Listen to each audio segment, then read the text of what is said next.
Hello everyone, this is Shankar Pratap Singh and you are watching SPSS Astrology on YouTube channel।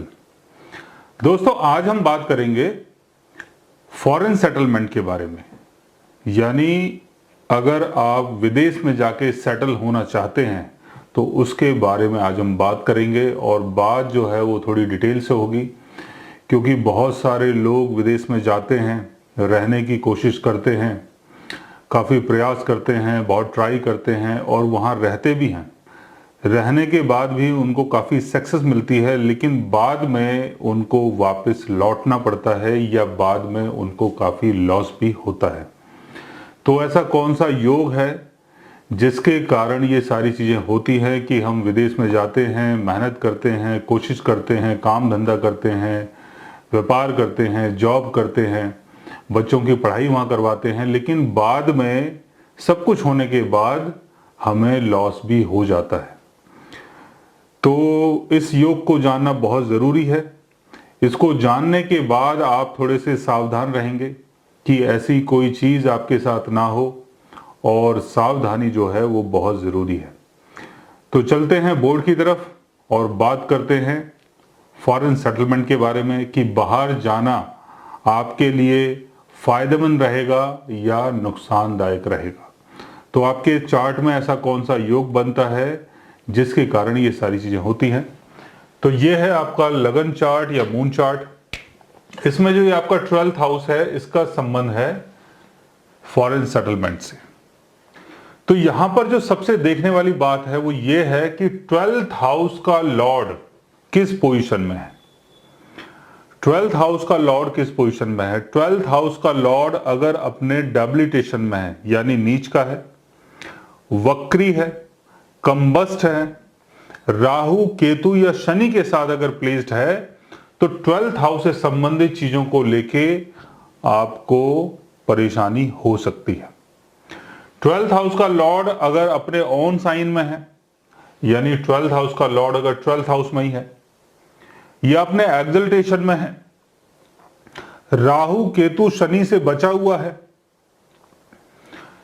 या अपने benefic sign में या केंद्र house में कहीं पर बैठा हुआ है, या त्रिकोण भाव में कहीं पर बैठा हुआ है, तो आपको विदेशी यात्रा से फायदा होता है या फॉरेन सेटलमेंट से आपको फायदा होता है। 12th हाउस का लॉर्ड अगर 6th हाउस में, 8th हाउस में या 12th हाउस में ही है, तब भी आपकी कुंडली में विपरीत राजयोग बनाता है और उसके थ्रू भी आपको काफी फायदा होता है। तो 12th हाउस के लॉर्ड को देखना बहुत जरूरी है। दूसरी बात ये कि 12th हाउस जो है आपका, जो 12th हाउस है या 12th हाउस का जो लॉर्ड है वो मून से कितने अवे है।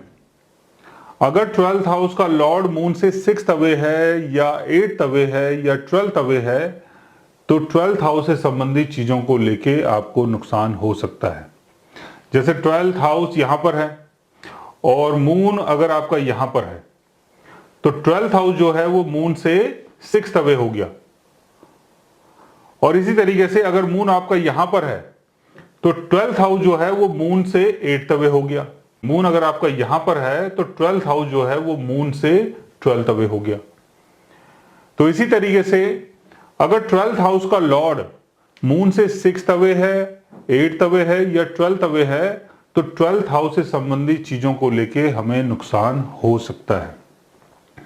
12th हाउस का लॉर्ड या 12th हाउस की पोजीशन मून से 2nd अवे है, मून से 4th अवे है, मून से 3rd अवे है, मून से 5th अवे है, मून से 7th अवे है, मून से 9th अवे है, मून से 10th अवे है या मून से 11th अवे है, तब 12th हाउस से संबंधित चीजों को लेके हमें फायदा हो सकता है, यानी फॉरेन सेटलमेंट के बाद हमें फायदा हो सकता है। अगर हम बाहर जाते हैं, कोई व्यापार करते हैं, बिजनेस करते हैं, तो हमें फायदा होता है। लेकिन 12th हाउस का लॉर्ड अगर मून से 6th अवे, 8th अवे है और 12th अवे है, या 12th हाउस की पोजीशन अगर ऐसी बनती है। दूसरा, 12th हाउस का लॉर्ड अगर कंबस्ट हो चुका है, वक्री है, वक्री मतलब रेट्रोगेट होना, कंबस्ट है, वक्री है, राहु केतु शनि के साथ प्लेस्ड है, तो 12th हाउस से संबंधित चीजों को लेके आपको परेशानी हो सकती है, यानी फॉरेन सेटलमेंट में आपको परेशानी होती है। 12th हाउस का लॉर्ड अगर शनि के साथ है तो बाहर सेटल होने में आपको बहुत ज्यादा स्ट्रगल करना पड़ेगा, यानी आपको बहुत प्रयास करना पड़ेगा और प्रॉपर तरीके से आपको मेहनत करनी पड़ेगी बाहर जाने के लिए।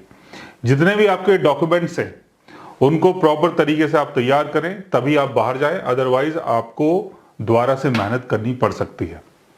राहु अगर 12th हाउस में होता है तो 12th हाउस के लिए हमारे अंदर बहुत ज्यादा ऑब्सेशन होता है कि हम विदेश जाएं, विदेश जाके रहें या विदेश जाके कुछ काम करें।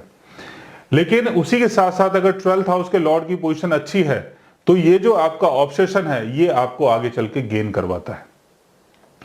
लेकिन अगर 12th हाउस के लॉर्ड की पोजीशन अगर खराब है तो आपका जो ऑब्सेशन है, आपका जो इंटरेस्ट है, आपकी जो डिजायर है बाहर जाने की, उसके कारण आपको कई बार लॉस भी होता है।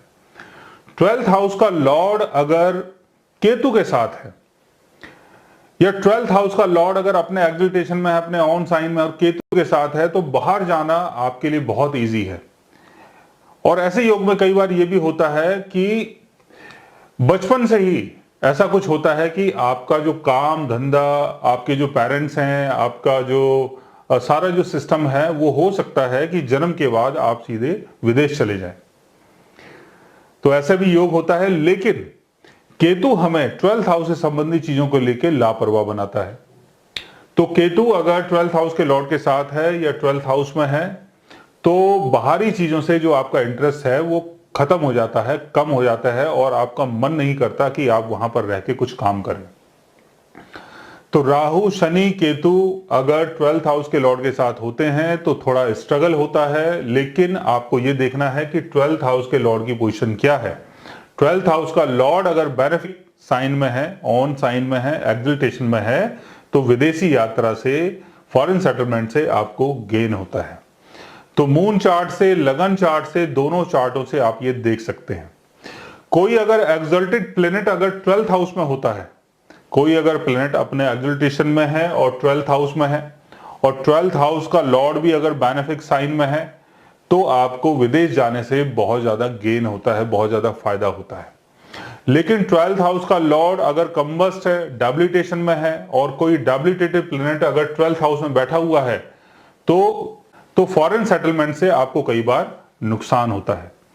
सो गाइज, अगर आपके चार्ट में भी अगर कोई ऐसा योग बनता है और उसको अगर आप जानना चाहते हैं तो उसके लिए आप हमारे चैनल को सब्सक्राइब कर सकते हैं। और अगर आप हमसे बात करना चाहें, कंसल्ट करना चाहें, पर्सनली हमसे मिलना चाहें, तो आप हमारी वेबसाइट के थ्रू हमें मेल कर सकते हैं, मैसेज कर सकते हैं और गाइज आप हमसे बात भी कर सकते हैं। So guys, take care, love you all and good bye.